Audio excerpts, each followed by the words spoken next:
ಇನ್ನು ಆತ ಮೂಡ ಅಕ್ರಮ ಪ್ರಕರಣದಲ್ಲಿ ಕೋರ್ಟ್ ಮೆಟ್ಟಿಲೇರಿ ಮುಖ್ಯಮಂತ್ರಿ ಸಿದ್ದರಾಮಯ್ಯನವರಿಗೆ ಬಿಸಿ ತುಪ್ಪ ಆಗಿದ್ದಂತಹ ವ್ಯಕ್ತಿ. ಅಷ್ಟೇ ಅಲ್ಲದೆ ಪ್ರಕರಣದಲ್ಲಿರುವ ಉಳಿದ ಆರೋಪಿಗಳ ಮೇಲೂ ಕೂಡ ಗಂಭೀರ ಆರೋಪಗಳನ್ನ ಮಾಡ್ತಾ ಇದ್ದಂಥವರು. ಅದೇ ಸ್ನೇಹಮಯಿ ಕೃಷ್ಣ ಅವರನ್ನ ಸಿಸಿಬಿ ಟೀಮ್ ಇವತ್ತು ಬಂಧಿಸಿದೆ. ಯಾಕಾಗಾದ್ರೆ ಏನದು ಕೇಸ್, ಬನ್ನಿ ನೋಡೋಣ. ಸ್ನೇಹಮಯಿ ಕೃಷ್ಣ ಮುಡಾ ಪ್ರಕರಣದಲ್ಲಿ ಸಾಕಷ್ಟು ಸದ್ದು ಮಾಡಿದ್ದ ಸಾಮಾಜಿಕ ಕಾರ್ಯಕರ್ತ. ಇವರ ದೂರಿನ ಆಧಾರದ ಮೇಲೆಯೇ ಮೂಡಾದ ಅಕ್ರಮ ಬಟಾಬಯಲಾಗಿತ್ತು. ಈ ಪ್ರಕರಣದಲ್ಲಿ ಮೂಡಾದ ಮಾಜಿ ಆಯುಕ್ತ ನಟೇಶ್ ಅವರನ್ನ ಅಮಾನತು ಮಾಡಲಾಗಿತ್ತು. ಆದ್ರೆ ಇತ್ತೀಚೆಗೆ ಅಂದ್ರೆ ಫೆಬ್ರವರಿ 13ರಂದು ನಟೇಶ್ಗೆ ಸರ್ಕಾರ ಬಡ್ತಿ ಕೊಟ್ಟಿದೆ. ಈ ಬಡ್ತಿಯನ್ನ ಪ್ರಶ್ನಿಸಿದ್ದ ಸ್ನೇಹಮಯಿ ಕೃಷ್ಣ ಸರ್ಕಾರದ ಮುಖ್ಯ ಕಾರ್ಯದರ್ಶಿ ಶಾಲಿನಿ ರಜನೀಶ್ ಮೇಲೆ ಗಂಭೀರ ಆರೋಪ ಮಾಡಿದ್ರು. ನಟೇಶ್ ಸಿಎಸ್ಗೆ 1,60,00,000 ರೂಪಾಯಿ ಲಂಚ ಕೊಟ್ಟು ಮುಂಬಡ್ತಿ ಪಡೆದಿದ್ದಾರೆ ಅಂತ ಗಂಭೀರ ಆರೋಪ ಹೊರಿಸಿದ್ರು. ಅಷ್ಟೇ ಅಲ್ಲ, ಇಡಿ ಅಂದ್ರೆ ಜಾರಿ ನಿರ್ದೇಶನಾಲಯಕ್ಕೆ ದೂರು ನೀಡಿದ್ದಾರೆ. ವಿಷಯ ಅಂದ್ರೆ ಸ್ನೇಹಮಯಿ ಕೃಷ್ಣ ಇಡಿಗೆ ದೂರು ನೀಡುವ ಮುನ್ನ ಅಂದ್ರೆ ಫೆಬ್ರವರಿ 17ರಂದು ತಮ್ಮ ಫೇಸ್ಬುಕ್ ಖಾತೆಯಲ್ಲಿ ಒಂದು ಪೋಸ್ಟ್ ಮಾಡಿದ್ರು. ತಮಗೆ ನಟೇಶ್ ಆಮಿಷ ಒಡ್ಡಲು ಯತ್ನಿಸ್ತಾ ಇದ್ದಾರೆ, ಸ್ನೇಹಿತರ ಮೂಲಕ ನಟೇಶ್ ನನ್ನನ್ನ ಸಂಪರ್ಕಿಸಲು ಯತ್ನಿಸಿದ್ದಾರೆ ಅಂತ ಒಂದು ಆಡಿಯೋ ಪೋಸ್ಟ್ ಮಾಡಿದ್ರು.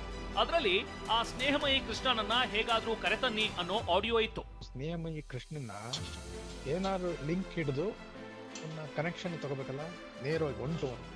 ಆದ್ರೆ ಈ ಆಡಿಯೋ ನನ್ನದಲ್ಲ, ನಕಲಿ ಕ್ಲಿಪ್ ಬಳಸಿ ತಮ್ಮ ವಿರುದ್ಧ ಅಪಪ್ರಚಾರ ಮಾಡ್ತಿರೋದಾಗಿ ನಟೇಶ್ ಸೈಬರ್ ಕ್ರೈಮ್ ಪೊಲೀಸ್ ಠಾಣೆಯಲ್ಲಿ ದೂರು ನೀಡಿದ್ರು.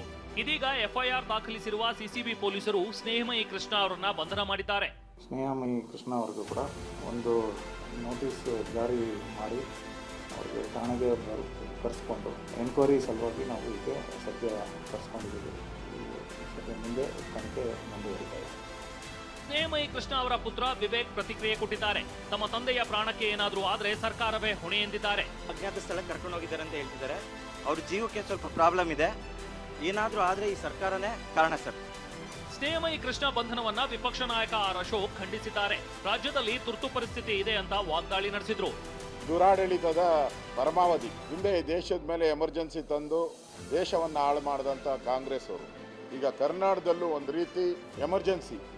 ಮುಖ್ಯಮಂತ್ರಿಗಳ ವಿರುದ್ಧವಾಗಿ ಮಾಡಿದ ಆರೋಪಕ್ಕೆ ಸೇಡು ತೀರಿಸಿಕೊಳ್ಳಿಕ್ಕೆ ಅವರು ತಯಾರಿ ನಡೆಸಿದ್ರು. ಇದೊಂದು ಅವಕಾಶ ಸಿಕ್ಕಿದೆ, ಅವಕಾಶವನ್ನು ದುರುಪಯೋಗ ಮಾಡಿಕೊಂಡಿದ್ದಾರೆ.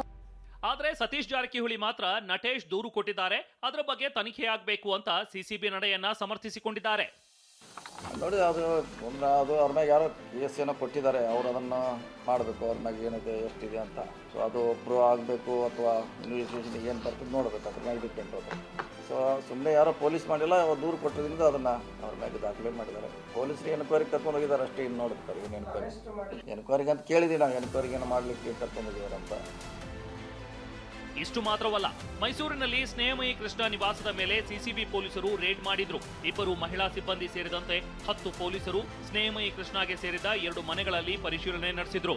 ಸ್ನೇಹಮಯಿ ಮನೆಯಲ್ಲಿದ್ದ ಕೆಲವು ದಾಖಲೆಗಳನ್ನ ತೆಗೆದುಕೊಂಡು ಹೋದ್ರು. ಮೈಸೂರಿನಿಂದ ರಾಮ್ ಜೊತೆ ಪ್ರಜ್ವಲ್, TV9 ಬೆಂಗಳೂರು.